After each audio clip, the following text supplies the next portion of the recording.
wabarakatuh. Warahmatullahi wabarakatuh.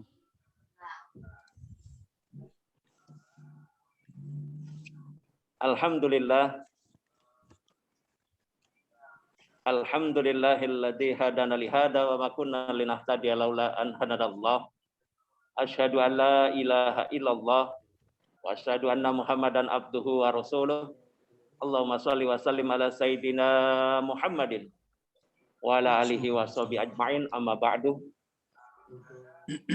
Yang kami hormati, kami muliakan tentunya guru kita Ustadz Farid Nu'man.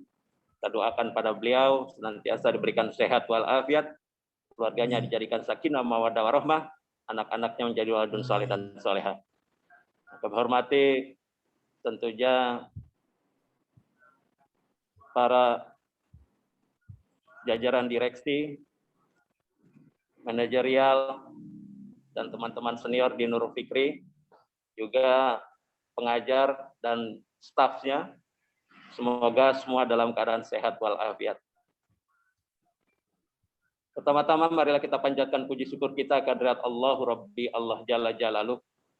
Allah yang begitu banyak memberikan kepada kita berupa banyak nikmat-Nya, terutama nikmat iman, nikmat Islam, dan juga nikmat kesehatan. Semoga dengan kesemua nikmat tersebut kita berupaya menjadi hamba yang bersyukur dan bertakwa. Salawat dan salam kita limpahkan pada junjungan kita Nabi besar Muhammad sallallahu alaihi wasallam beserta keluarga dan para sahabatnya sampai kepada kita hingga akhir zaman. Alhamdulillah, pada siang hari ini kita berkumpul kembali dalam liqa pekanan. Mudah-mudahan niat kita hadir senantiasa dihitung ibadah oleh Allah Subhanahu wa taala. Sebelum kita mulai, dalam rangka menyambut kemerdekaan Republik Indonesia yang ke-76, marilah kita bacakan Nusatumul Quran Suratul Fatihah, wabil khusus untuk Negara Kesatuan Republik Indonesia. Mudah-mudahan Indonesia semakin tumbuh, semakin sehat, dan senantiasa bangkit kembali dari wabah COVID ini. Dan juga kita doakan para pahlawan yang telah gugur, mudah-mudahan mereka menjadi syuhada dan senantiasa diterima amal baiknya oleh Allah Subhanahu wa taala. Dan juga kita berdoa khususnya buat Nurul Fikri agar bisa kembali bangkit, kembali tumbuh, dan kembali membawa keberkahan buat semuanya. Al-Fatihah. A'udzubillahi minasyaitonir rajim. Bismillahirrahmanirrahim. Maliki yaumiddin. Iyyaka na'budu ihdinas siratal mustaqim siratal ladzina an'amta 'alaihim ghairil maghdubi 'alaihim waladdallin. Mohon kesediaannya Al-Fatihah yang kedua. Kita doakan juga tentunya buat guru kita Ustadz Farid Nu'man senantiasa diberikan sehat oleh Allah Subhanahu wa taala, keluarganya jadikan sakinah mawaddah warahmah, anak-anaknya menjadi waladun saleh dan salehah. Begitu juga rekan-rekan kerja kita yang mungkin sedang sakit, wabil khusus Pak Adi Kuntoro yang sudah semakin pulih, mudah-mudahan senantiasa Allah berikan sehat terus oleh Allah Subhanahu wa taala. Dan juga tentunya para pemimpin-pemimpin kita, mudah-mudahan senantiasa diberikan oleh sehat oleh Allah Subhanahu wa taala. Pun kita semua yang hadir pada hari ini ya Allah senantiasa diberikan keberkahan oleh Allah Subhanahu wa taala. Al-Fatihah. Bismillah. Iyyaka na'budu wa iyyaka nasta'in.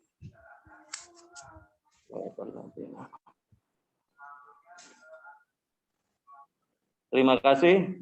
Selanjutnya marilah kita dengarkan Tauji Robani atau tilawah Quran yang akan disampaikan oleh akhina Jimmy Frisco. Pada beliau kami persilakan.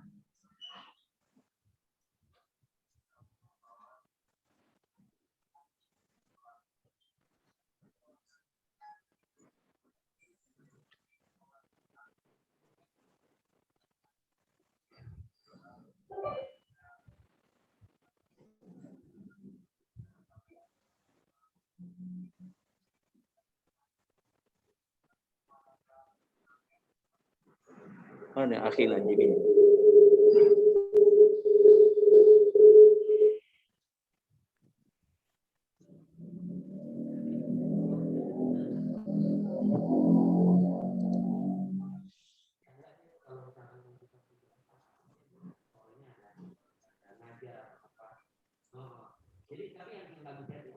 keduanya kan yang jam yang pertama jam 13 bisa.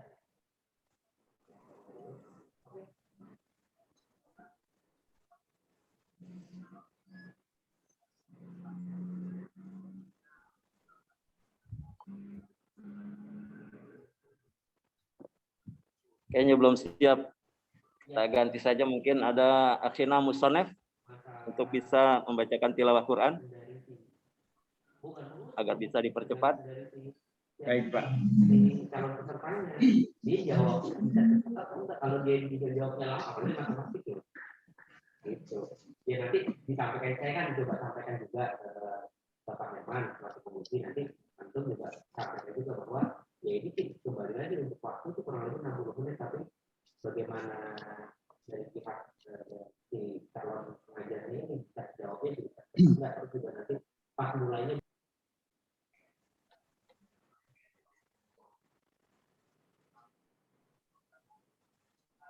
A'udzu billahi minasyaitonir rajim.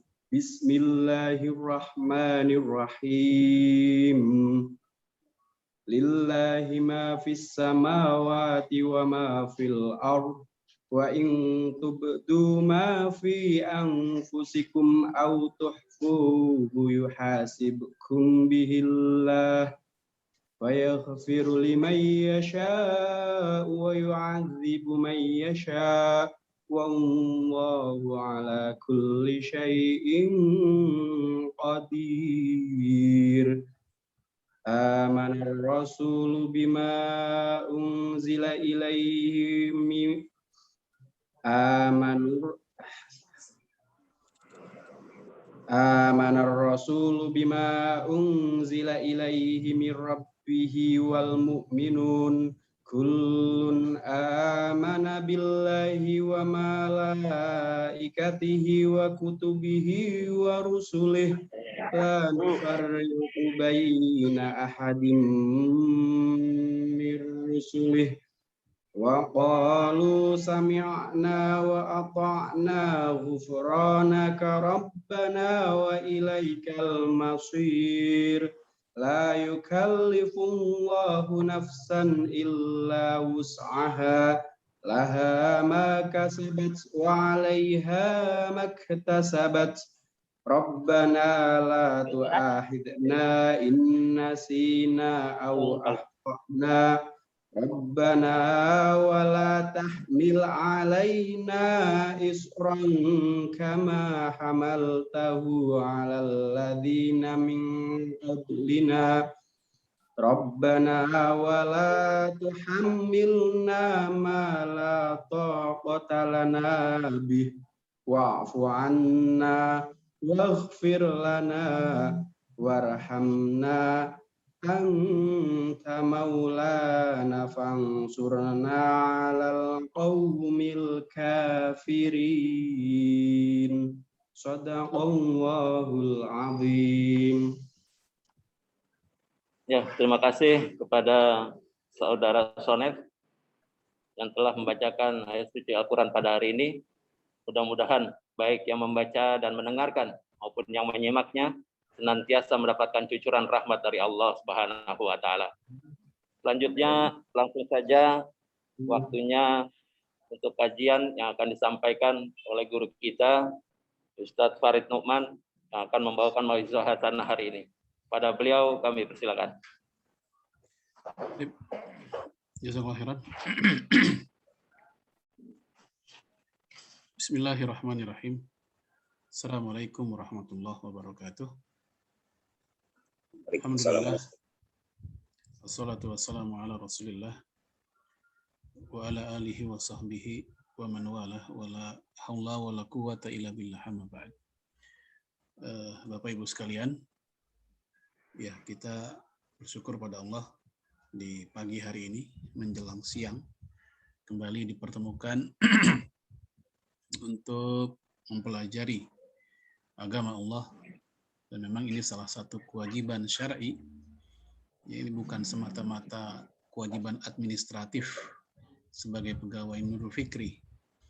Karena memang menuntut ilmu, wabil khusus ulum syar'i, ini kewajiban Bahkan ada sebagian yang merupakan kewajibannya fardu ain, seperti mempelajari tentang akidah yang dengannya kita bisa menjadi seorang muslim yang benar, kemudian kita bisa terhindar dari segala macam bentuk kekafiran. Ya, sebagian lagi ada yang menjadi fardu kifayah, yang sebagian mempelajarinya maka itu sudah cukup bagi yang lain. Nah, terlepas dari hukumnya, dan memang sudah sebagusnya dan sepantasnya seorang muslim ya begitu berhajat untuk mempelajari agamanya. Karena itulah yang akan menyelamatkan akhiratnya. Walaupun ilmu-ilmu yang kita pelajari yang terkait dengan kemajuan zaman atau dunia, kita memerlukannya untuk memakmurkan dunia, dan memakmurkan dunia juga bagian dari perintah agama. Namun dari sisi keberlangsungan manfaat buat kita, itu manfaatnya manfaat dunia. Secara pahala bisa kita peroleh untuk akhirat. Namun mempelajari ilmu agama, manfaatnya dunia dan akhirat sekaligus. Ya, tidak sedikit sebagian ilmuwan atau kalangan yang mereka luar biasa dalam memahami, mengetahui, mempelajari detil-detil ilmu-ilmu dunia, ilmu-ilmu terhadap alam, dan seterusnya. Namun begitu di akhir hayatnya, mereka baru menyadari betapa pentingnya mempelajari ilmu agama. Sehingga di antara mereka ada yang berandai-andai seandainya mereka diberikan kesempatan hidup sekali lagi, dan mereka akan mempelajari agama sejak muda, ya sejak belia. Karena yang dengan itulah mereka bisa lebih prepare, lebih siap lagi ya untuk menghadapi ujung kehidupannya dan hari setelah kematiannya. Ikhwan akhwat fillah, azanallahu wa iyyakum. Ya, kita akan bahas tentang akidah seperti yang sudah di-share pengumumannya, yaitu pengantar memahami akidah Ahlus Sunnah wal Jamaah, aswaja. Ya, bukan azwaja. Kalau azwaja itu lain lagi artinya, itu artinya istri-istri kalau azwaja. Ya. Ini mungkin pertemuan yang pertama ya, karena pembahasannya cukup panjang, berseri. Ya, ini baru perkenalan lah anggap. Waktu mungkin tahun lalu saya pernah sampaikan tentang tema apa istilahnya etika berbeda pendapat. Ya, salah satu bagian yang perlu kita ketahui kenapa terjadi pandangan ya atau polarisasi di antara umat Islam. Sebenarnya hal ini hal yang lumrah. Kalau kita ingat dalam surat Hud ayat 117, 118, ya di situ Allah berfirman, walau syaa rabbuk la ja'alan nasa ummatan wahidah wa la yazaluna mukhtalifin. Ya, seandainya Allah mau, niscaya seluruh manusia Allah jadikan umat yang satu. Jadi seandainya Allah mau, seluruh manusia Allah jadikan umat yang satu. Umat yang satu itu apa? Artinya ya para mufassir baik salaf dan khalaf mengatakan yaitu Allah jadikan agama yang satu. Semuanya muslim misalnya. Mudah bagi Allah. Tapi ternyata kita lihat di ayat itu masih ada lanjutan, wala yazaluna mukhtalifin. Mereka manusia senantiasa berselisih, senantiasa berbeda. Nah, dari situ Al-Hafidz Ibnu Katsir rahimahullah dia mengatakan la yazalul khulufu bainan nas fi adyanihim wa i'tiqadat milalihim wa nihalihim wa madzahibihim wa araihim. Bahwasanya manusia senantiasa terjadi perbedaan pendapat ya baik dalam urusan agama, dalam urusan teologi, mazhab-mazhab, lalu dalam urusan pendapat-pendapat, ya pandangan-pandangan mereka. Kata Imam Ibnu Katsir, ini terjadi terus-menerus, la yazal, senantiasa. Lalu Imam Hasan Al-Basri mengomentari ayat tersebut dengan kalimat lil ikhtilaf khalaqahum. Ya, lil ikhtilaf khalaqahum artinya ya manusia Allah ciptakan untuk berbeda. Itu sampai kayak begitu komentar Imam Hasan Al-Basri tentang ayat tersebut. Artinya memang adanya polarisasi internal umat Islam atau umat manusia secara umum itu ya bagian dari sunnatullah yang Allah ciptakan di muka bumi ini. Namun adanya perbedaan itu tentu kita harus bisa memilah dan memilih ya kepada pihak atau kelompok yang manakah kita harus berada. Enggak mentang-mentang asal beda, lalu beda itu sunnatullah, kita pun akhirnya tanpa melakukan standar ya kepada yang mana kita harus berada atau berkomunitas. Salah satunya adalah yaitu tentang ahlus sunnah wal jamaah. Pada dasarnya ketika seorang muslim ditanya apa agamamu, maka jawaban kita muslim. Itu jawaban yang sudah cukup sebenarnya. Ya sebagaimana yang Allah tegaskan dalam surat Al-Fussilat. Ya, wa man ahsanu qawlan mimman da'a ilallah wa amila shaliha wa qala innani minal muslimin. Ya, siapakah manusia yang perkataannya lebih baik dibanding orang yang mengajak orang kepada Allah, lalu dia beramal soleh, dan dia berkata, kami muslim. Ini dasarnya kan begitu. Tetapi jawaban ini, Bapak Ibu sekalian, benar jika kita hidup di masa Rasul alaihi salatu wassalam. Di masa Rasul, Islam masih satu wajah. Islam belum bermodel-model. Ya, kalaupun ada upaya ingin memecah belah dari kaum munafik atau orang-orang yang datang membawa ajaran agama palsu, itu langsung digibas, ya langsung diberesin begitu, sehingga fitnah berbilangnya umat Islam itu bisa diredam. Namun setelah masa-masa fitnatul kubra, itu masa-masa konflik internal di antara para sahabat, khususnya pasca wafatnya Umar bin Khattab, itu lebih jauh lagi setelah Utsman ya. Saat itulah mulai banyak golongan-golongan. Ya, Khawarij sudah mulai ketemu bentuknya. Cikal bakalnya memang sudah ada sejak masa Rasul. Satu orang bernama Dzul Khuwaisirah. Tapi dia akan menjadi sebuah komunitas yang besar dan kuat di masa Ali bin Abi Thalib. Ya, Syiah juga demikian, dan terus susul menyusul kelompok-kelompok yang lain. Nah, di masa itulah ketika kita ditanya apa agamamu, maka para ulama zaman sekarang mengatakan tidak cukup Anda mengatakan saya Muslim, ya, tapi kita harus mengatakan kami Muslim ahlu sunnah, sunni. Ya, dan ahlus sunnah ini pada prinsipnya secara value inilah ajaran yang disampaikan oleh Rasulullah alaihi salatu wassalam dan diwariskan kepada atau oleh para sahabatnya. Walaupun dahulu nomenklatur atau penamaan ahlus sunnah belum ada, namun secara esensi ya ahlus sunnah itu sudah ada. Sebagaimana kalau kita bicara istilah ilmu tajwid, secara penamaan ilmu tajwid zaman Nabi belum ada. Zaman para sahabat belum ada. Kenapa? Karena mereka nggak butuh, karena mereka udah jago baca Quran, mereka udah jago baca ayat Quran begitu, sehingga untuk membacanya mereka tidak memerlukan ilmu tajwid lagi gitu. Nah, kemudian ketika Islam tersebar kemana-mana ke negeri yang tidak berbahasa Arab, maka diperlukan ilmu alat untuk membaca Quran. Salah satunya adalah ilmu tajwid. Nah, hakikatnya ketika orang mengatakan atau belajar ilmu tajwid, ya dia sedang mempelajari apa yang dahulu langsung dipraktikkan oleh Rasul dan para sahabat. Nah, sama ya, dengan logika yang sama juga demikian dalam memahami ya ahlus sunnah wal jamaah. Baik. Kemudian kita lihat tentang urgensi akidah ya dalam berislam. Ya, ini Syekh Fathi Yakan, seorang ulama aktivis pejuang dari Libanon yang wafat tahun 2008 kurang lebih atau 2009. Ya, dia mengatakan inna awwala syartin min syurutil intima'i ilal islami wal intisabi li hadzal din an takun aqidatul muslim salimah sahihah.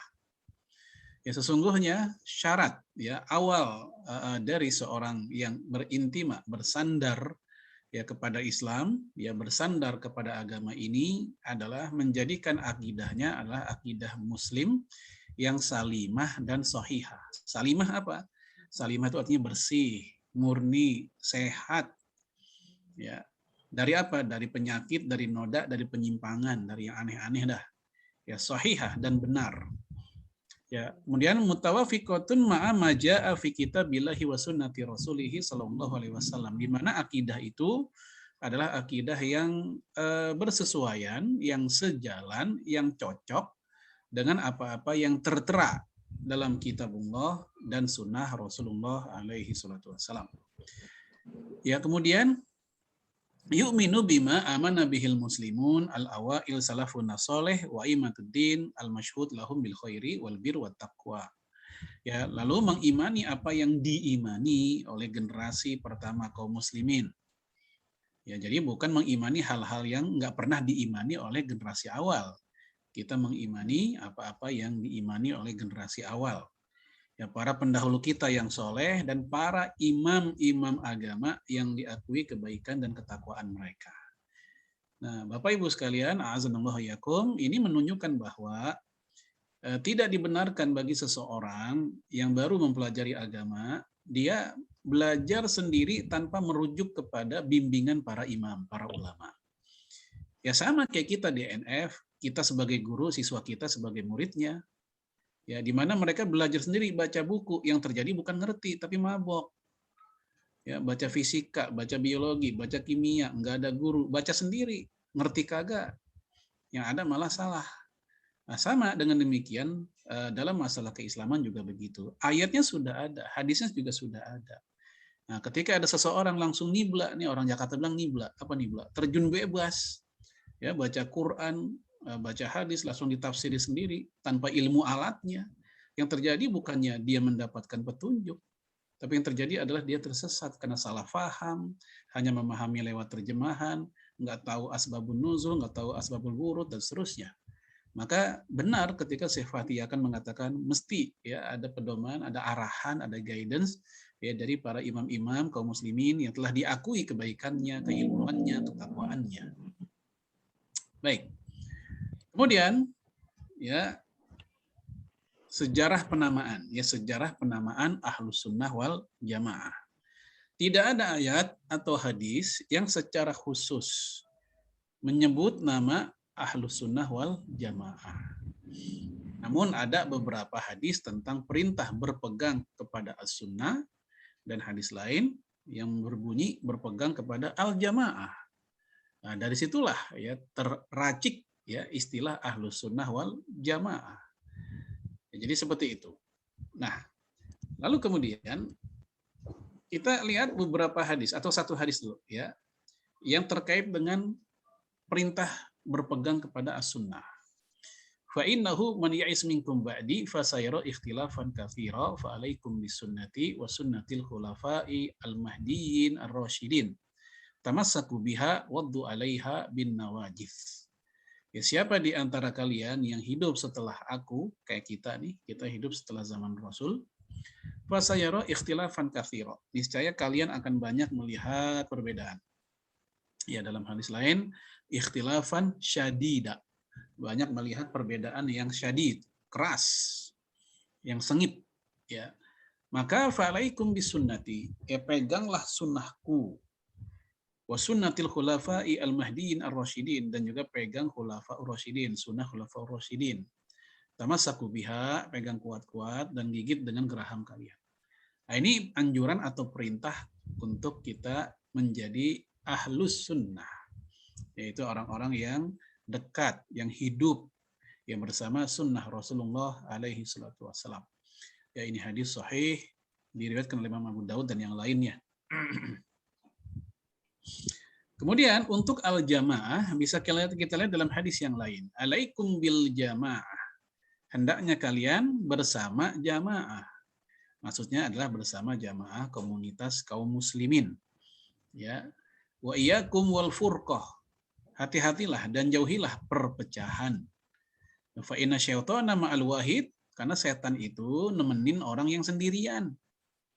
Wa huwa minal itsnain abad. Adapun bersama orang yang berdua, yang berjamaah, ya setan lebih jauh, abad, lebih jauh dia. Apalagi yang bertiga, lebih jauh lagi. Ya, ini konteksnya lain ya dengan hadis orang yang kholwat berduaan, yang ketiganya setan, ini lain, itu kasusnya orang yang beda jenis. Ya, kalau ini konteksnya adalah umat Islam dalam hidup berjamaah. Man aroda, barang siapa yang pengen buh-buhah itu ya aroma atau tempat yang nikmat, al jannah dari surga, maka falyalzam al jamaah. Hendaknya dia menetap bersama jamaah. Ya, dia iltizam, komitmen bersama jamaah, yaitu jamaah kaum muslimin, atau istilah dalam hadis yang lain sawadul a'zam, kelompok yang mayoritas, kelompok yang terbanyak. Dalam hadis lain dikatakan alaikum bil jamaah wa man syazza finnar. Hendaknya kalian bersama jamaah. Fa inna yadallah ma'al jamaah, karena tangan Allah bersama jamaah. Siapa yang menyempal, maka dia menyempal menuju neraka. Nah, Bapak Ibu sekalian, inilah dua hadis yang kemudian menjadi dasar istilah Ahlus Sunnah wal Jamaah. Baik. Lalu kita mau tahu juga ya tentang siapa sih ya apa istilahnya orang pertama gitu yang menelurkan istilah ini. Ada dua versi. Versi pertama ada yang menyebut yaitu Abdullah bin Abbas, sahabat Nabi. Ya, beliau jagoannya ilmu tafsir. Ya, beliau mendapatkan doa khusus dari Rasulullah, Allahumma faqihu fiddin wa alimhu ta'wil. Ya Allah, faqihkanlah dia ilmu agama dan ajarkanlah dia ilmu tafsir. Nah, beliau radhiyallahu anhuma berkata, an-nazaru fil mushaf ibadah. Memandang mushaf Al-Quran itu udah ibadah. Jadi kita ngelihat Quran aja udah ibadah. Tapi Qurannya mushaf ya, bukan yang di HP. Yang di HP kan bukan mushaf hakikatnya, karena dia berganti-ganti model. Yang kadang Quran, kadang WA, kadang YouTube, ya kadang marketplace. Maka dia Quran di HP dia nggak disebut dengan mushaf. Wan nazaru ila rajul min ahli sunnah alladhi yad'u ila sunnah. Nah, memandang orang yang termasuk kategori ahlu sunnah, maka itu masuk kategori mengajak pada sunnah juga. Ya, wa yanha anil bid'ah ibadah. Dan ya mencegah dari bid'ah adalah ibadah. Ya, mencegah dari bid'ah adalah ibadah. Nah, tentu bid'ah yang dimaksud adalah bid'ah yang memang disepakati kebid'ahannya ya, bukan bid'ah-bid'ah yang diperselisihkan. Ya, cukup banyak bid'ah yang diperselisihkan. Yang satu bilang bid'ah, yang satu bilang sunnah. Ya, contoh seperti sedekap lagi ketika i'tidal. Ada yang mengatakan sunnah, ada yang mengatakan itu bid'ah. Nah, ini nggak termasuk yang kita bahas ini. Karena itu perbedaan fikih. Perbedaan fikih nggak boleh mengeluarkan kata-kata tuduhan sesat kepada yang berbeda.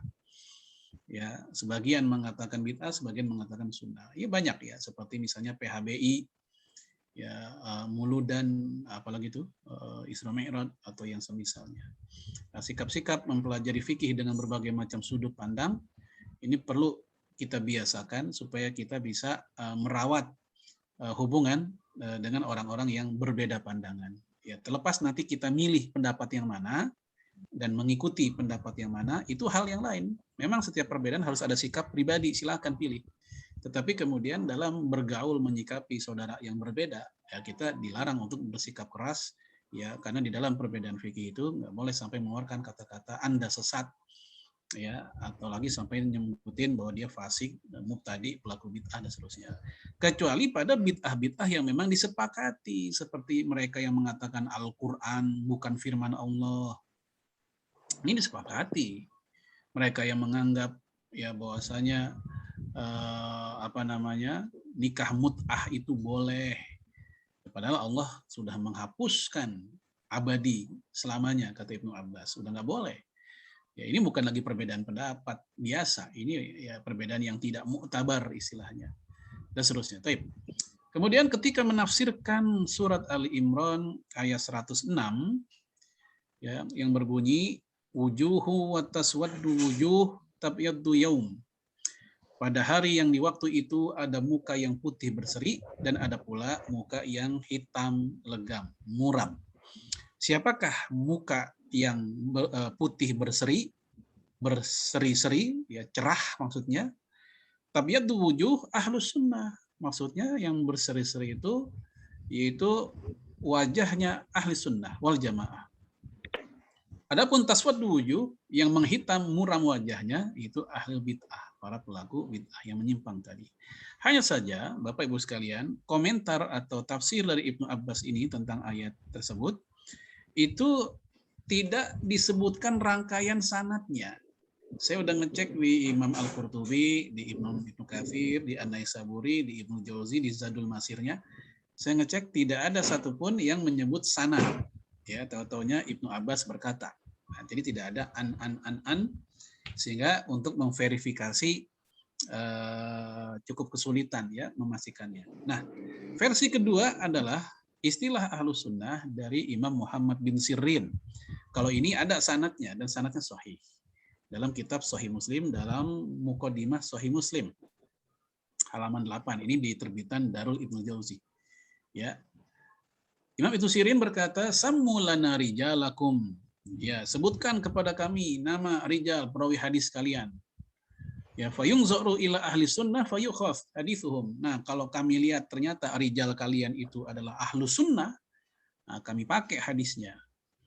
Namun wayungzaru ila ahli bidah, kalau ternyata rijal hadis kalian itu adalah ahlul bid'ah tadi, fala yukhaf hadithuhum, maka hadis mereka enggak dipakai. Nah, ini dulu sebelum zaman fitnatul kubra, munculnya apa tadi sekte-sekte Khawarij, Syiah dan lain-lain, itu para sahabat dan tabiin senior mereka nggak sampai neliti sejauh itu kalau dapat hadis ya. Kenapa? Karena mereka saling percaya, sikoh semua.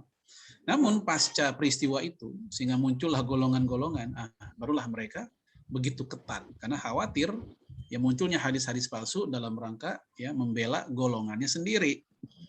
Nah, dan itulah sejarahnya akhirnya mulai ada penelitian tentang rijalul hadis ya sejak masa itu hingga akhirnya secara lebih modern di masa-masa selanjutnya dengan buku-buku rijalul hadis.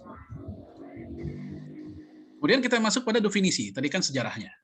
Definisi Ahlus Sunnah wal Jamaah. Syekh Muhammad Khalil Haras. Ya kadang dibaca Khalil Hiras. Wal muradu bis sunnah, yang dimaksud dengan sunnah adalah at-tariqatul lati kana 'alaiha Rasulullah alaihi salatu wasallam wa ashabuhu qabla zuhuril bid'ah wal maqalat.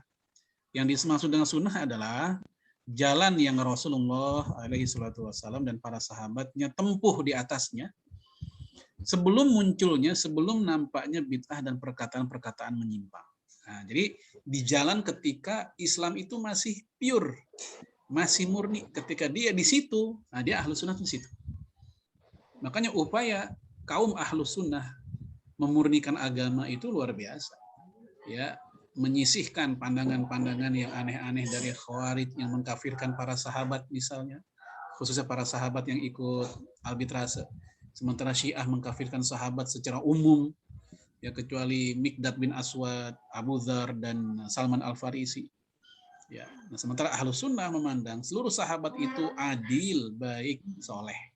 Sebagaimana yang Allah bilang dalam Quran, masalahnya kuntum khairu ummatin ukhrijat linnas, itu tentang para sahabat.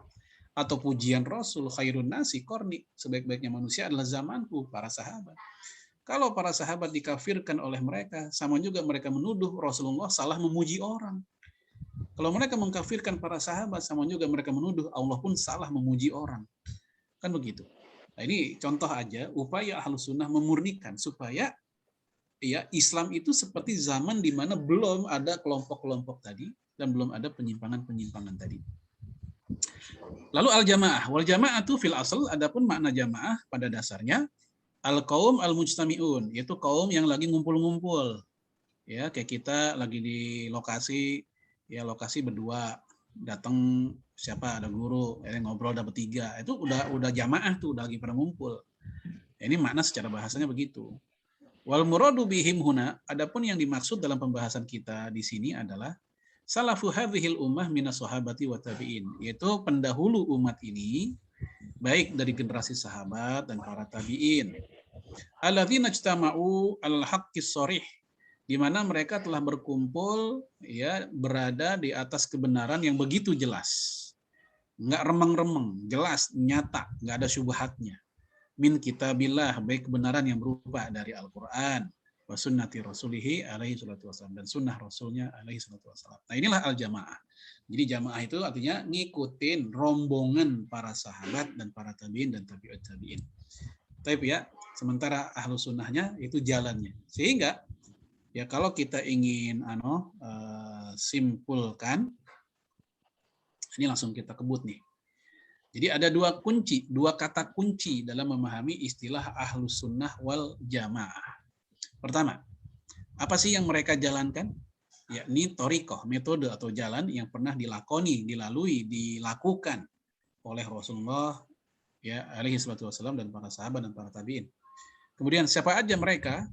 Ya ini Rasul dan para sahabat dan para tabi'in. Nah, dan orang-orang yang ngikutin mereka dengan baik, siapapun orang itu. Walaupun dia enggak terikat dengan kelompok A, kelompok B, ormas A, ormas B, ya pengajian A, pengajian B, apalagi ngaku-ngaku, ya yang penting adalah dia mengikuti. Nah itu, ketika dia sudah mengikuti atau sedang berupaya mengikuti, walaupun terseok-seok, kadang dia baru tercapai 10%, 20%, ada yang mungkin sudah 90% ikutin ahlu sunnah, maka itu semua ya termasuk dikatakan mereka ini ahlu sunnah. Walaupun tingkat kemampuan orang nanti akan berbeda-beda dalam pencapaiannya, tergantung atas pemahaman, ilmu, pembelajarannya. Dan juga satu hal, kadang ada orang di masa-masa proses pembelajaran, ternyata Allah mewafatkannya. Ya. Sehingga siapa aja, di mana saja, dan kapan saja, manusia yang mengikuti jalan yang pernah ditempuh oleh mereka, mereka itulah ahlus sunnah wal jamaah, walaupun lagi seorang diri. Kita tinggal di Irak, tinggal di Iran, dan kita tahu di sana mayoritas Syiah. Walaupun kita seorang diri, misal di Iran di RT berapa? Ya kalau ada RT di sana ya kita tinggal seorang diri, satu-satunya ahlus sunnah, satu-satunya sunni, yang lain Syiah. Walaupun seorang diri nggak berjamaah, tetap ahlus sunnah wal jamaah. Karena kita sedang terikat bukan dengan orangnya, tapi terikat dengan value atau nilai orang-orang tadi, itu para sahabat, para tabi'in tadi. Maka disebut al-jamaah. Oleh karena itu, di sini kita lihat Abdullah bin Mas'ud mengatakan, innamal jamaah ma wafaqa ta'atillah wa in kunta wahda. Sesungguhnya al-jamaah itu adalah apa-apa yang bersesuaian dengan ketaatan kepada Allah walaupun engkau seorang diri. Walaupun seorang diri tetap namanya al-jamaah. Ya, di sini penjelasan dari Rasul, al-jamaah ma'ana alaihi wa ashabi, yaitu apa-apa yang aku dan sahabatku ada di atasnya. Baik. Ya. Kemudian kita masuk pada nama-nama lain ahlus sunnah wal jamaah. Ya, jadi nama lain ahlus sunnah wal jamaah. Ya sama kayak di Al-Qur'an pun kadang Al-Fatihah dinamakan dengan alhamdu, kadang dinamakan dengan al-wiqayah, kadang dinamakan dengan asy-syifa. Ya, itu Al-Fatihah. Al-Qur'an sendiri punya nama-nama lain, ada Adz-Dzikru, An-Nur, ya asy-syifa juga. Ternyata ahlus sunnah wal jamaah juga demikian. Ada istilah-istilah lain yang disebut oleh para ulama. Yang pertama al-firqah an-najiyah, yaitu golongan atau kelompok yang selamat. Ya, hal ini berdasarkan hadis Nabi sallallahu alaihi wasallam, cukup banyak versinya. Ini saya ambil dari jalan Auf bin Malik radhiyallahu anhu. Ya, bahwasanya Rasul bersabda, iftaraqat al-yahud ala ihda wa sab'ina firqah wahidah, fawahidah fil jannah wa sab'una finnar. Orang Yahudi ya terpecah jadi 71 golongan. Ya, satu di surga, yang lain 70-nya di neraka. Nah, tentu kita bertanya-tanya nih, Yahudi yang di neraka yang mana nih? Apa Yahudi yang di surga yang mana? Kan katanya Yahudi ahli kitab, dan ahli kitab itu di neraka. Innal ladzina kafaru min ahli kitabi wal musyrikina fi nari jahannam. Nah, kok ini kok ada yang surga? Ya, para pensyarah hadis ini menyebutkan Yahudi yang dimaksud atau ahli kitab yang dimaksud adalah ahli kitab yang juga percaya dengan kenabian Rasulullah Sallallahu Alaihi Wasallam dan risalahnya. Contoh di dalam sejarah seperti Waraqah bin Naufal. Ya, Waraqah bin Naufal itu paman dari Khadijah radhiyallahu anha. Lalu kemudian pendeta ya Buhaira atau Bahira, yang di pelajaran zaman kita sekolah mungkin pernah dengar tuh pendeta Buhaira. Nah, ini juga pendeta yang mengakui, mengimani kenabian Rasul, cuma mereka pada keburu meninggal. Mereka bilang, seandainya nanti anak ini udah besar dan banyak ganggu, kami siap menjadi pembelanya. Ternyata ya mereka keburu meninggal. Yang kayak begini, ya Yahudi dan Nasrani yang kemudian mereka beriman kepada Rasulullah, sehingga sebenarnya mereka nggak lagi dikatakan ahli kitab karena mereka sudah menjadi muslim saat itu. Baik. Kemudian waftaraqatin nasara, adapun Nasrani juga berpecah. Ala sintaini wa sab'ina firqatan, ya menjadi 72 kelompok. Wahida wa sab'una finnar, 71-nya di neraka. Wahidatun fil jannah, dan satunya di surga. Waladhi nafsu Muhammadin biyadihi, dan demi Allah la taftariqanna ummati ala 30 wa sab'ina firqatan. Demi Allah, umatku juga akan berpecah, yaitu 73. Ya, wahidatun fil jannah, yang satu di surga, wasintani wasaba'una finnar, 72-nya di neraka. Qil, ada yang nanya, ya Rasulullah, manhum, wahai Rasul, siapa itu yang surga tadi? Nabi menjawab, al-jamaah. Taib. Ya, ini hadis statusnya sebenarnya diperselisihkan kesohihannya. Ya, walaupun tadi sudah saya kutip, ada yang mensohikan. Di sini ada Syuaib al-Arnaud, al-Albani, ada juga yang mensohikan seperti Imam Ibnu Hajar, lalu Ibnu Taimiyah bilang hasan sahih. Ya, di sini ada jalur lain dari Abu Hurairah, dari Anas bin Malik. Ya, cuman memang dengan kalimat yang agak-agak berbeda. Di sini hanya menyebut jumlah perpecahan tanpa menyebut satu yang di surga. Ya, dari jalan Anas bin Malik menyebut perpecahan Bani Israel 71. Jadi bukan menyebut perpecahan Yahudi, tapi Bani Israel. Ya, sementara umat Islam disebut pecahnya 72, bukan 73 kayak tadi. Ya, tanpa menyebut perpecahan Nasrani. Nah, secara zahir hadis ini satu sama lain nampak berbeda. Bukan hanya berbeda, tapi juga ada kalimat atau kata-kata yang nampaknya berseberangan. Jadi berpecahnya Islam 72 atau 73. Ya. Nah, sehingga ada yang mengatakan hadis tentang perpecahan umat ini, iftiraqul ummah, ini statusnya perlu dipertimbangkan kesahihannya. Ya. Baik. Nah, ini contoh, ada beberapa ulama yang mengatakan ini hadis tidak kuat. Ya, yaitu Imam Ibnu Hazm, ya, Imam Ibnu Wadhir al-Yamani, kemudian Saisu al-Qardawi. Apa alasan mereka mendhaifkan? Hadis ini sangat penting. Bahkan Imam Hakim mengatakan usulul kabir, dasar-dasar yang agung, prinsip yang agung. Namun ternyata hadis sepenting ini kok Bukhari Muslim tidak meriwayatkan. Dan kayaknya agak-agak gimana gitu. Kalau Bukhari Muslim membiarkan hadis sepenting ini, ya tidak dimasukkan ke dalam kitab sahihnya. Artinya kalau tidak ada, berarti dalam standar mereka jangan-jangan memang ini tidak dikatakan sahih. Ya, walaupun tidak selalu ya, hadis sahih itu memang ada di Bukhari Muslim, karena hadis sahih itu banyak, bukan hanya di Bukhari Muslim. Yang kedua, perpecahan umat Islam 73. Nah, kenapa umat terbaik perpecahannya kok lebih banyak? Ya, sehingga seakan-akan bagian ini bertentangan dengan Quran. Kuntum khairu ummatin ukhrijat linnas. Yang ketiga, kalimat yang menyebutkan pengecualian yang selamat, yakni kecuali satu yang surga, atau kata al-jamaah, ini berpotensi disalahgunakan sama sebagian orang atau sebagian kelompok. Ngerasa itu hadis lagi ngomongin kelompoknya. Kecuali satu kelompok yang surga, al-jamaah. Nah, bisa jadi ntar masing-masing kelompok jadi fanatik. Nah, ini nih, kita nih yang dimaksud nih. Karena kita yang paling sahih nih, kita yang paling apa gitu. Nah, itu yang dari situlah akhirnya ada pandangan sebagian ulama yang mengatakan, ini hadis hanya perlu diperhatikan lagi. Kita lihat di sini. Ya, Imam Ibnu Wadhir berkata, wa iyyaka wal iktirar, hati-hatilah kamu dan jangan terpedaya dengan kalimat bikulliha halikah ila wahidah. Semua kelompok itu binasa ya kecuali cuma satu. Fa innaha ya ziyadatun fasidah, ini tambahan yang rusak. Ghairu sahihah, ini kagak bener. Al-qaidah, enggak bener kaidahnya.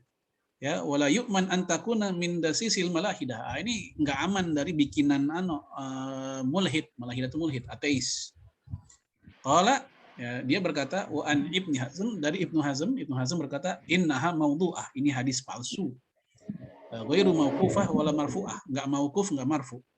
Enggak mauquf artinya enggak dari sahabat, wala marfu'ah enggak dari nabi. Nah, ini komentar sebagian ulama. Nah, ditambah lagi di dalam sanadnya ada orang bernama Muhammad bin Amr bin Alqamah bin Al-Waqqas Al-Laisi. Kata Imam Ibnu Hajar, soduq lahu auham, ini orang jujur, tapi auham itu waham, kan ada sekarang tuh ilmu kedokteran tuh ada istilah waham. Ya, sering banyak ilusi, remeng-remeng dah gitu. Walaupun Imam Zahabi memberikan citra positif, wa kana hasanul hadis, dia ini bagus hadisnya, katsirul ilmi, banyak ilmunya, masyhuron dan terkenal. Yaitu tentang dia. Jadi dari situlah kemudian terjadi pandangan yang berbeda antara para ulama tentang kesahihan hadis itu. Walaupun kalau kita bicara voting, lebih banyak yang mensahihkan dibanding yang mendhaifkan. Baik. Kalaulah ini hadis sahih, sebenarnya kalau kita lihat realita hari ini, kita akan terjadi tanda petik ya ketidakcocokan. Kenapa? Karena kelompok-kelompok di antara umat Islam itu jumlahnya bukan 73 udah. Dari zaman dulu sampai sekarang kelompok umat Islam kalau di total bisa ratusan. Di Indonesia aja aliran menyimpang ada ratusan. Ya, yang aneh-aneh baik yang pengikutnya kecil atau banyak. Syiah aja bisa puluhan kelompok Syiah doang. Ya, Khawarij juga bisa puluhan kelompoknya Khawarij doang. Taib. Oleh karena itu ada yang mengatakan hadis ini kalaupun sahih ini terjadi hanya untuk umat-umat terdahulu di mana kelompok-kelompok itu sudah lenyap. Ya, sebab kalau seandainya ini hadis dipakai di zaman sekarang, maka kita akan mengatakan ini hadis seakan-akan nggak sesuai. Karena faktanya umat Islam perpecahannya di hari ini bukan hanya 73 tapi lebih. Nah, ini konsekuensi kalau memang itu hadis sahih. Taib ya. Ini sedikit pelajaran tentang makna hadis tersebut. Yang kedua, nama lainnya atau Ifah al-Mansurah, kelompok yang mendapatkan pertolongan. Ya, Allah berfirman, "Inna lanansuru rusulana walladzina amanu fil hayati dunya wa yauma yakumul ashhad." Sesungguhnya kami menolong rasul-rasul kami dan orang-orang yang beriman dalam kehidupan dunia dan pada hari berdirinya saksi-saksi di hari kiamat. Nah, ini menunjukkan bahwa Rasul dan para sahabat mereka orang-orang yang mendapatkan pertolongan, Taifah al-Mansurah. Sehingga ahlu sunnah yang mengikuti mereka juga disebut Taifah al-Mansurah, kelompok yang mendapatkan pertolongan. Ya. Walaqad sabaqat kalimatuna libadinal mursalin innahum lahumul mansurun wa inna jundana lahumul ghalibun. Ya. Mereka adalah orang-orang yang mendapatkan pertolongan. Yaitu siapa? Yaitu para rasul. Taib. Yang terakhir masih di nomor 2, ini dalilnya la tazalu ta'ifatun min ummati zahirina alal haq.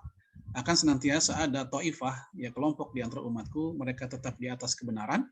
La yadurhum man khadzalahum, mereka enggak membuat rugi, enggak membuat rusak siapa-siapa yang cuek sama mereka. Hatta ya'tiya amrullah wa hum kadzalik, sampai datangnya kiamat, mereka tetap di atas kebenaran. Taib. Dalam hadis lain, la yazalu ta'ifatun qatiluna alal haq. Ya, qatilina alal haq, ya mereka berperang di atas kebenaran. Maksudnya para mujahidin. Ya, ada yang mengatakan ini mujahidin, ada yang mengatakan ini adalah ahlu sunnah atau ahli hadis. Yang ketiga, sawadul a'zam, kelompok mayoritas. Wahakahu Ibnu Syahin an amati ahli sunnah qal wa hum sawadul a'zam. Ahlu sunnah adalah kelompok yang mayoritas. Ya, ini yang ketiga. Ya, yang keempat, ini kita kebut aja supaya ada waktu buat tanya jawab. Itu as-salafiyah, yang terdahulu. Nah, ini pernah kita bahas waktu kita bahas buku Ramadan bersama salaf ya, definisinya. Wa ni'mas salaf ana laki. Sebaik-baiknya salaf buatmu, buat Fatimah adalah aku. Atau buat Aisyah ya, adalah aku. Dalam hadis yang lain buat Fatimah. Jadi makna salaf itu adalah yaitu para sahabat tabi'in tadi, ya, dan juga para a'immatuddin, ya, para imam-imam agama di generasi awal itu. Jadi bukan orang-orang yang hidup di zaman ini. Orang hidup zaman ini namanya kholaf. Ya, atau setelah 3 abad pertama disebut kholaf, generasi belakangan. Kemudian dalil dari hadis, khairun nasi qarni, tsumma alladziina yalunahum, tsumma alladziina yalunahum. Ya, sebaik-baiknya manusia adalah zamanku, kemudian setelahnya inilah kaum salaf.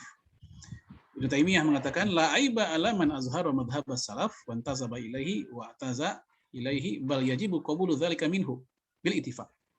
Ya, tidak ada noda ya orang yang terang-terangan menampakkan mazhab salaf dan bersandar kepadanya dan bangga kepadanya, bahkan wajib menerimanya ya menurut kesepakatan para ulama. Fa inna madhhab salaf la yakun illa haqqan. Nah, mazhab salaf itu enggak lain enggak bukan adalah kebenaran. Nah, sekarang banyak orang menyebut manhaj salaf. Kalau kita buka di literatur para ulama terdahulu, ulama klasik, itu bukan lebih ya. Ya, mereka menyebut mazhab salaf, tidak menyebut manhaj salaf. Istilah manhaj salaf baru tenar sekarang ini. Jadi zaman dulu yaitu mazhab salaf. Antum bisa cek di kitab-kitab zaman bahla, ya baik zaman abad pertama, abad kedua, terus begitu kebanyakan menggunakan istilah mazhab salaf. Ya. Dan seharusnya kita terbiasa dengan istilah ini, ya, walaupun ada sebagian kaum muslimin saudara kita yang menampakkan istilah salaf, ya, walaupun tidak semua orang setuju dengan hal tersebut. Ya, kita lihat di sini Syekh Utsaimin bilang begini, wala syakka annal wajiba ala jami'il muslimin ayyakun madhabuhum madhabus salaf. Ya, tidak ragu lagi wajib bagi umat Islam semuanya berpegang mazhabnya mazhab salaf. La al-intima ila hizbi muayyan, ya, yusama as-salafiyin.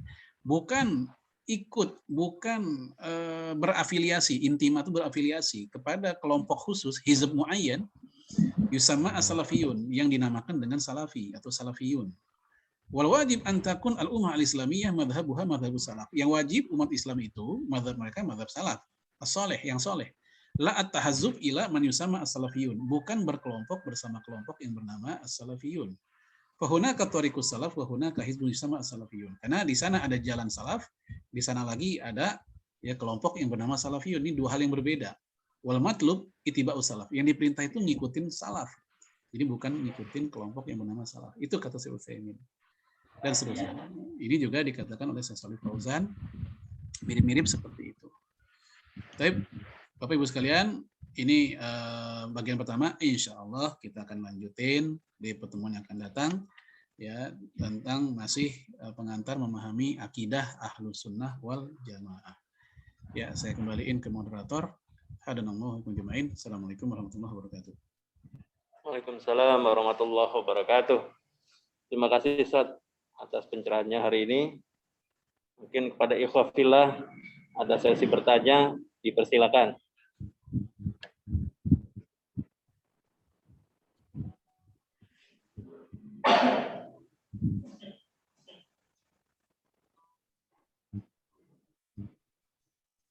Ya Ustaz, ada di kolom chat nih Ustaz. Assalamualaikum warahmatullahi wabarakatuh. Ustaz, afwan, mau bertanya sebagai penguat. Apakah Syiah itu boleh dikatakan kafir? Dan jika boleh, apakah alasan terkuatnya berdasarkan dalil? Monggo Ustaz, apunten. Iya, waktu Liko di pusat, zamannya masih offline, mungkin udah lama ya, tahun 2013. Mungkin Pak Solihin juga ingat, kita pernah membahas materi tentang secara khusus Syiah, ya, dan juga beragam macam-macam pecahan-pecahan dari Syiah. Ya, sebagian memang disepakati kekafirannya seperti Syiah Ghaliyah, Syiah Gulat, di mana mereka mengatakan Ali bin Abi Thalib yang paling berhak ya atas turunnya firman Allah. Ya, ini udah ekstrim tuh. Ya, sampai mengatakan hujan tangisan Ali, geledek marahnya Ali. Ini sesama Syiah sendiri mengkafirkan mereka. Yang kedua, jenis yang Rafidhah, yaitu para kaum Syiah yang memusuhi sahabat Nabi, mulai dari membenci hingga sampai mengkafirkan. Nah, dalam hal ini terjadi tidak sama ya para ulama. Ada yang tetap memfatwakan Syiah itu kafir, ya, Rafidhah tadi.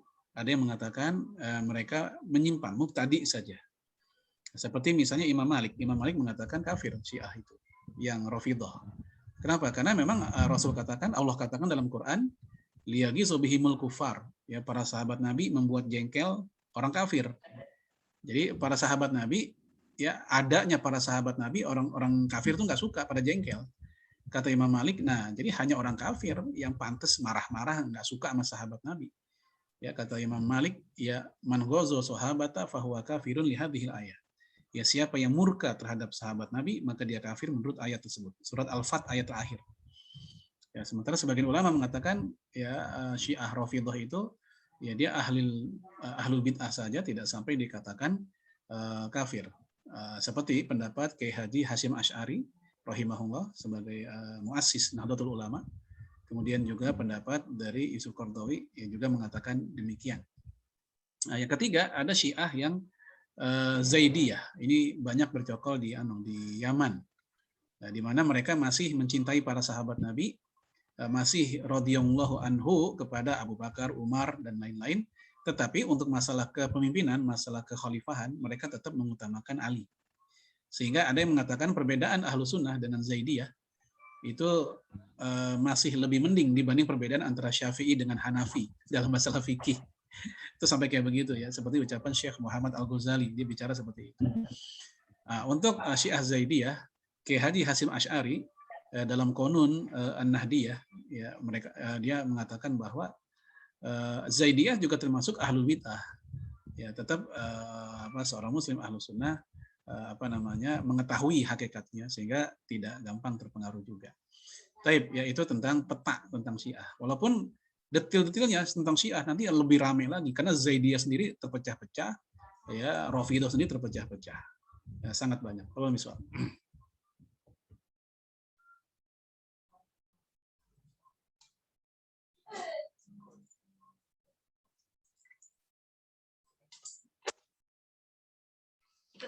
Halo, assalamualaikum. Ada lagi nih, Ustaz. Yang dimaksud wajib mengikuti mazhab salaf itu apakah seperti mazhab imam yang 4? Imam Syafi'i, Imam Maliki, Imam Hanafi, dan Imam Hambali. Jazakallahu khair, Ustaz. Yang dimaksud mazhab dalam pembicaraan tadi bukan hanya fikih ya. Kalau imam yang 4 itu konteksnya mazhab fikih ya, mazhab fikih. Sementara pembahasan tadi itu konteksnya adalah mazhab dalam konteks akidah. Ya, akidah mazhab salaf itu mazhabnya Ahlus Sunnah wal Jamaah tadi. Itu maksudnya. Jadi kita wajib seperti mazhab-mazhab tersebut dalam konteks akidah. Ya, adapun dalam bermazhab fikih ya dibolehkan bermazhab ya, sebagian ulama mengatakan dianjurkan bermazhab, tetapi nggak ada sampai yang mengatakan diwajibkan bermazhab. Karena para ulama mazhab sendiri, imam mazhab sendiri nggak pernah mengatakan wajib. Ya, jadi hanya pembicaraan dari sampai dianjurkan buat orang yang baru belajar apalagi. Ya, kemudian juga ada yang mengatakan dibolehkan. Ya, bagi mereka yang sudah mampu komparasi dalil, ya mereka bisa menguji ya masing-masing mazhab tersebut dengan kemampuan yang Allah berikan kepada mereka. Ya, sehingga mereka bisa memilih mana mazhab yang mereka ikuti. Ya, kita lihat para ulama pun juga ada yang mengalami seperti itu. Dulunya mazhabnya Syafi'i, dia pindah jadi Maliki. Lalu dia pindah jadi mazhab sendiri. Contoh seperti Imam Daud Az-Zahiri. Dulu dia Syafi'i, lalu jadi Maliki. Kemudian dia menjadi mazhab sendiri, ya, mazhab Az-Zahiri. Yaitu mazhab yang sangat tekstualis. Atau ada yang kayak gitu. Tapi dia emang pinter. Nah, buat kita yang belum sampai kayak begitu, ya kata para ulama, mazhabnya orang awam itu adalah dia nggak punya mazhab. Orang awam itu nggak ada mazhab. Mazhabnya orang awam itu adalah ulama atau konsultan yang dia tanya, yang dia tempat bertanya gitu. Karena seseorang dikatakan saya mazhabnya Syafi'i, saya Hambali, itu konsekuensinya adalah Anda harus tahu juga konsepnya, paradigmanya, model fatwanya, kitab-kitabnya, sejarahnya, tokoh-tokohnya. Saya nggak tahu gitu-gituan. Nah, berarti Anda bukan mazhab Syafi'i atau bukan Hambali, Anda hanya mengklaim. Jadi mazhabnya orang awam itu adalah itu guru-guru atau para ulama, para ustadz yang menjadi tempat bertanyanya dia. Ya.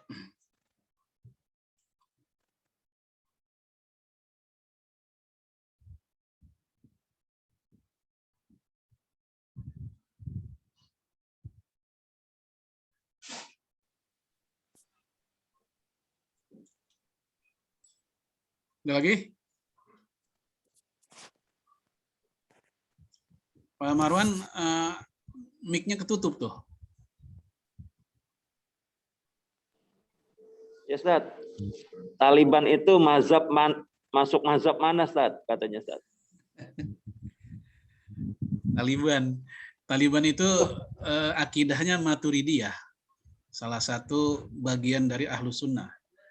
Imam As-Safarayini mengatakan Ahlus Sunnah itu ada 3.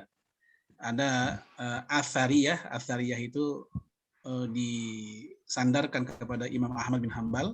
Ahlul Athar, Ahlul Hadis, Athariyah. Ya, kemudian yang kedua Asy'ariyah, yaitu disandarkan kepada Imam Abul Hasan Al-Asy'ari.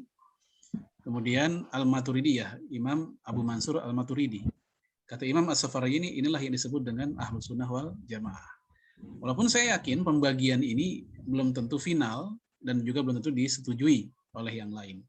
Karena buat orang-orang yang mohon maaf ekstrim, yang anti dengan satu, ya biasanya dia nggak akan mau, wah kok itu Ahlus Sunnah yang itu bukan, itu coret. Nah, itu ada yang kayak begitu.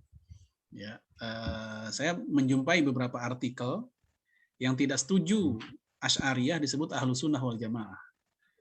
ujung-ujungnya kalau kayak begitu sama juga tidak setuju terhadap Imam Nawawi, Imam Ibnu Hajar, Imam Ibnu Katsir misalnya, atau Imam Suyuti atau Imam Ibnu Jauzi sebagai ahlu sunnah, karena mereka ini secara pemahaman Asy'ariyah.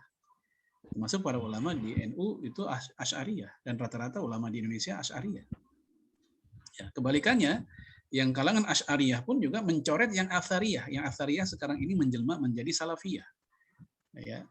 Lalu mereka akan mengatakan ini juga bukan ahlu sunnah. Ya akhirnya ya begitu, saling mengeluarkan seseorang dari ahlu sunnah. Seakan-akan ahlu sunnah itu ada wasit, ada apanya ya, ada polisinya gitu. Siapa yang paling berhak disebut ahlu sunnah. Padahal apa yang disampaikan oleh As-Safaroyi itu udah bagus. Dia ingin menghimpun semua orang-orang yang memang paling dekat pemahamannya dengan ahlu sunnah wal jamaah. Tapi ya jadi yang moderat emang ada, yang ekstrim juga ada. Ya, kita masih bisa bersatu insya Allah dengan orang-orang yang moderat. Ya, kepada yang ekstrim-ekstrim kayak begitu, ya biarlah mereka sibuk dengan keekstrimannya masing-masing lah. Adapun fikihnya untuk Taliban itu Hanafi. Fikih mereka Hanafi. Rata-rata orang-orang Afghanistan, Pakistan ya, itu Hanafi. Dan Hanafi ini mazhab fikih terbesar di dunia. Jadi bukan Syafi'i. Dulu kita anggap Syafi'i yang paling banyak penganutnya, ternyata tidak. Paling banyak penganutnya di dunia Islam ternyata adalah mazhab Hanafi.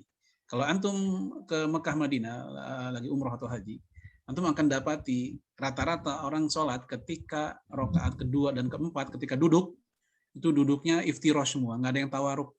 Rakaat keempat nggak tawaruk, ya rakaat kedua nggak tawaruk, iftirosh. Tahu iftirosh ya, ketika duduk di antara dua sujud lah begitu. Nah, itu dalam mazhab Hanafi memang begitu. Semua cara duduk dalam sholat nggak ada yang tawaruk. Mau rakaat kedua, rakaat keempat, ya semuanya iftirosh. Nah itu rata-rata kayak begitu duduknya. Begitu tawaruk, kita ngelihat kita doang nih orang Asia Tenggara yang duduknya tawaruk ketika rakaat keempat. Ya Allah misal. Ya, benar Ustaz. Ada lagi satu nih Ustaz dari Iqbal. Kalau Anda perhatiin belakangan ini dunia perfirqahan mulai bersatu terhadap isu-isu tertentu seperti memilih pemimpin. Walaupun ada sedikit yang masih memilih pemimpin kafir, padahal ada yang muslim. Tapi ini jumlahnya sedikit. Kira-kira sikap terbaik apa yang harus kita lakukan untuk mempertahankan ukhuwah seperti itu? Apakah boleh berbaur? Misal yang nggak tahlilan jadi ikut tahlilan karena demi menjaga ukhuwah di lingkungan.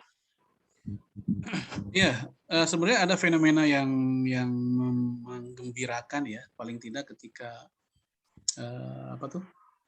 aksi 212 ya. Karena saya lihat di sana berkumpul mereka-mereka yang disebut dengan pro tahlilan dan anti tahlilan. Ya, mereka yang Asy'ariyah dan yang Atsariyah juga ada di sana. Inilah yang saya katakan tadi, masing-masing kelompok itu yang moderat tuh ada. Yang memandang saudaranya dengan pandangan kasih sayang dan sebagai muslim, ya itu masih ada. Nah, kepada yang kayak ginilah kita masih mungkin bisa bergandeng tangan dan bersatu menghadapi musuh bersama. Gitu. Jadi kita memang cukup punya harapan ya. Kita lihat FPI. FPI kan dia secara akidah dia Asy'ariyah, fikihnya Syafi'iyah. Namun ketika acara 212 di situ ya ada teman-teman dari Wahdah Islamiyah, ada teman-teman dari Radio Fajri, Hasmi, yang mereka secara akidah mereka mengikuti Atsariyah. Gitu. Dan secara fikih mereka konsepnya tidak bermadhab, tapi mereka mengikuti konsep tarjih, mana yang lebih kuat begitu. Jadi sekali lagi kepada orang-orang yang masih punya moderasi terhadap ukhuwah Islamiyah kepada saudaranya, kita masih bisa berharap di situ. Nah, apakah gara-gara ini akhirnya kita begitu tahlilan ikut segala macam? Ya, ini kembali kepada masalah adab khilafiyah fikih. Ingat dulu ketika saya sampaikan tentang Imam Syafi'i atau Imam Ahmad bin Hanbal, mereka punya pemahaman sendiri terhadap sebuah hal, tapi begitu bertemu dengan sesama umat Islam yang berbeda dengan mereka, ya mereka pun akhirnya ikut. Contoh apa? Seperti qunut subuh yang dilakukan oleh Imam Ahmad bin Hanbal. Beliau berpendapat qunut subuh itu bid'ah. Tapi ketika beliau jadi imam atau dia ngasih nasihat ke orang yang jadi makmum ya, bukan imam ya, makmum. Beliau mengatakan ya, idza kunta khalfa imami yaqnut, jika engkau menjadi makmum imam yang berkunut, fa amin ala kunutihi, maka aminin doa kunutnya. Ya, tetap aminin doa kunutnya. Warfa'u yadai, dan juga tetap angkat kedua tangan. Liti hadil kalimah, dalam rangka menyatukan hati. Berarti apa? Ukhuwah. Ya, ada ba'du ba'duna ba'dun, juga dalam rangka menghilangkan permusuhan. Nah, dalam konteks ini itulah kenapa banyak para ulama begitu toleran dalam masalah perbedaan fikih. Termasuk masalah tahlilan. Tahlilan itu bukan akidah, itu fikih. Baca Yasin, pahalanya buat orang meninggal. Apalagi baca Fatihahnya, zikir, lalu satu orang doa, yang lain ngaminin. Ini masalah fikih, bukan masalah akidah yang membuat lakum dinukum waliyadin. Akan itu masalah fikih, maka kalau kita ingin bersikap toleran supaya menghilangkan permusuhan, silakan. Ya, kalau kita nggak mau menjalankan juga karena kita berkumpul dengan orang-orang yang sudah tahu sama tahu dan insya Allah nggak akan perpecahan juga, itu pun juga silakan. Ini persoalan yang lapang sebenarnya. Ya, makasih Ustaz. Selanjutnya Ustaz, ada yang bertanya, apa maksudnya Ahlus Sunnah manhaj wasatiyah? Ya, wasatiyah secara bahasa artinya pertengahan, adil, i'tidal, lurus, istiqomah, dan juga sering diartikan moderat. Tapi bukan moderat definisi barat, ya. Bukan moderat ala barat. Kalau moderat ala barat yang diinginkan adalah umat Islam itu permisif. Umat Islam itu pro barat, apa yang dari barat kita terima, itu moderat ala barat.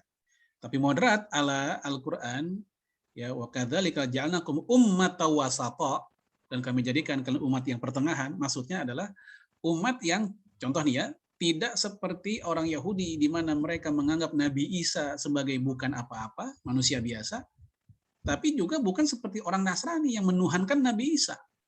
Nah, Islam itu pertengahan. Bagi kita Nabi Isa itu bukan Tuhan, tapi juga bukan manusia biasa. Dia adalah seorang Nabi. Nah, itu pertengahan Islam. Contoh, moderasi Islam seperti itu. Bagi orang Yahudi, perempuan lagi haid, dikucilkan. Makan bareng aja kagak. Ya, bininya sendiri.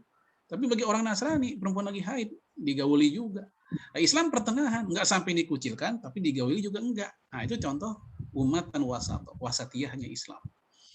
Ya, oleh karena itu kita perlu memposisikan istilah wasatiyah itu menurut bagaimana Quran. Ya, bukan menurut definisi wasatiyah ala barat. Dan saya lihat banyak orang liberal sekarang itu mencoba mengistilahkan Islam itu harus moderat. Iya, moderat, definisi siapa dulu? Kalau definisi orang barat ya enggak. Ya, tapi definisi apa kata para ulama tadi, ulama swab, ya. Yang terakhir Ustaz, satu lagi. Ustaz, izin bertanya tentang paham Salafi Wahabi. Di dalam Muktamar Internasional di Ceknya, bahwa paham Salafi Wahabi sudah keluar dari mazhab Ahlus Sunnah wal Jamaah. Sedangkan paham Salafi Wahabi mayoritas berada di Arab Saudi. Jika seperti itu, apakah kita tidak boleh ambil ilmu atau pemahaman dari Arab Saudi yang bermazhab Wahabi? Baik, ini saya bahas barusan, ya, itu tentang masalah saling mencoret dari Ahlus Sunnah wal Jamaah. Pertemuan di CES-nya tahun 2016 itu, Muktamar, ya, itu memutuskan bahwa Ahlus Sunnah itu adalah yaitu Ahlul Hadis, kemudian Asy'ari, kemudian Maturidi, dan Sufi. Nah, ternyata di situ nggak disebutkan tentang Athari, ya. Padahal Athari itu ya Ahlul Hadis sebenarnya. Nah, sehingga ini membuat menyulut kemarahan para ulama yang ada di Arab Saudi atau murid-muridnya yang ada di Yaman, termasuk yang ada di Indonesia. Nah, ternyata para ulama yang yang istilahnya manhaj wasati tadi itu juga mengkoreksi. Saya ambil contoh seperti Syekh Ahmad Raisuni atau Syekh Yusuf Qaradawi.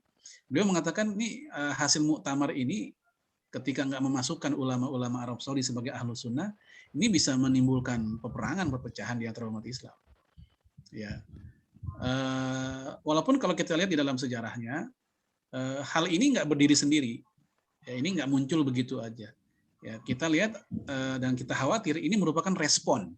Ketika banyak sebagian teman-teman dari atau sebagian ustadz dari Salafi yang mengatakan bahwa Asy'ari itu bukan Ahlus Sunnah, Maturidi bukan Ahlus Sunnah, sehingga akhirnya pihak Asy'ari pun juga merespon, mencoret juga Anda yang bukan Ahlus Sunnah. Nah, itu yang saya katakan tadi, saling mencoret dari Ahlus Sunnah.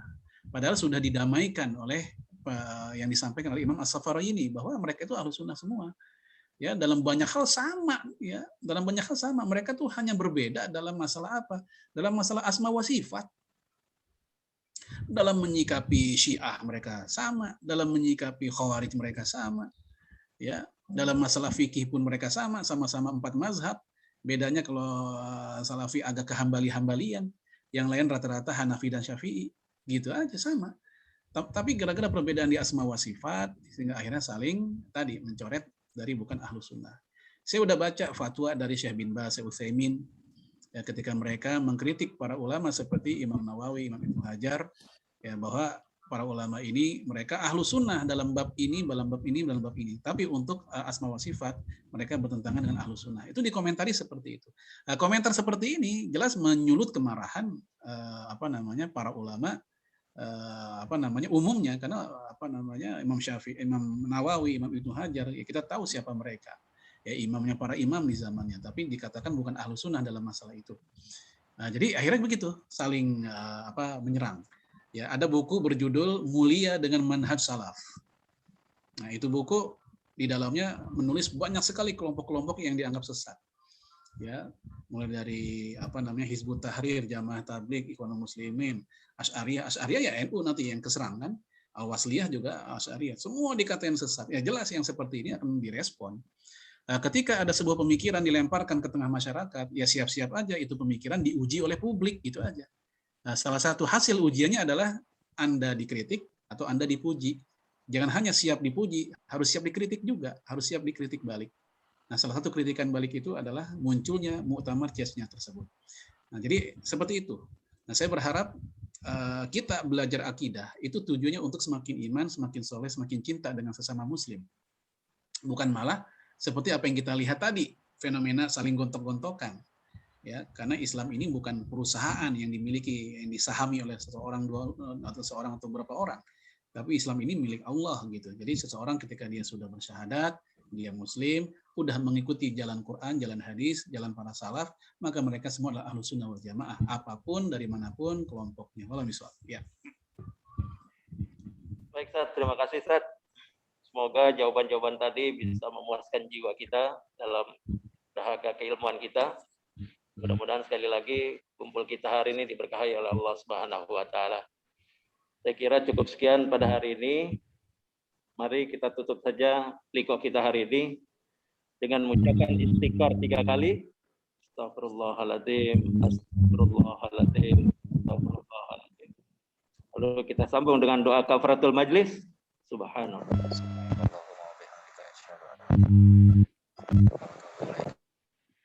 Demikian dari saya, mohon banyak kekurangan. Wallahu muwaffiq ila aqwamit thoriq. Assalamualaikum warahmatullahi wabarakatuh. Waalaikumsalam. Waalaikumsalam warahmatullahi wabarakatuh.